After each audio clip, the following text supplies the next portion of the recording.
तमकुली राज कुशीनगर विकेश भोजपुरिया। आप सुन रहे हैं अमित पटेल की आवाज में। भले बड़ो करिया बाकी बड़ो बलम बढ़िया। भले बड़ो करिया बाकी बड़ो बलम बढ़िया। जिंदगी में जब से आइल बड़ा तब से रजब समाइल बड़ा दिल के भीतरिया। भले बड़ो करिया बाकी बड़ो बलम बढ़िया। अरे भले बड़ो करिया बाकी बड़ो बलम बढ़िया। डीजे संदीप राजनीति तमकुली राज कुशीनगर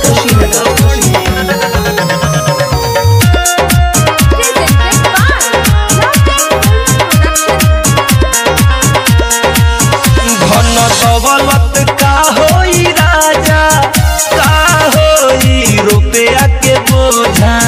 बस तने चाहिए हरदम रही हो अखिया के सोझा। धन दौलत का होई राजा का होई रुपया के बोझा। बस तने चाहिए हरदम रही हो अखिया के सोझा।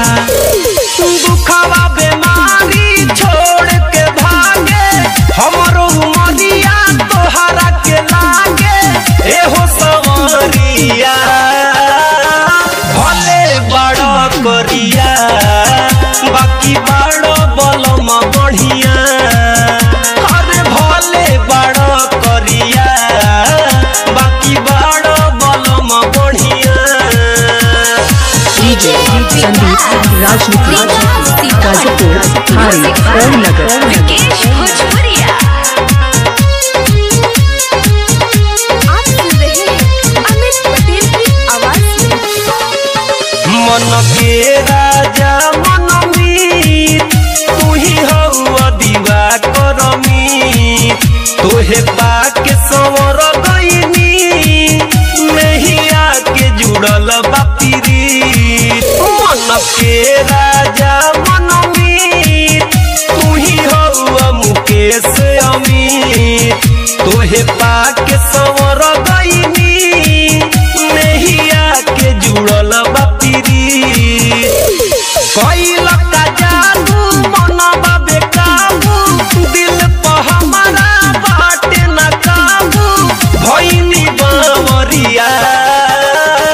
भले बड़ो करिया बाकी बड़ो बलम बढ़िया। अरे भले बड़ो करिया बाकी बड़ो बलम बढ़िया। जिंदगी में जब से आइल बड़ा तब से रजब समाइल बड़ा दिल के भीतरिया। भले बड़ो करिया मिक्सिंग के लिए संपर्क करें मोबाइल नंबर 95 010 51 बड़ो करिया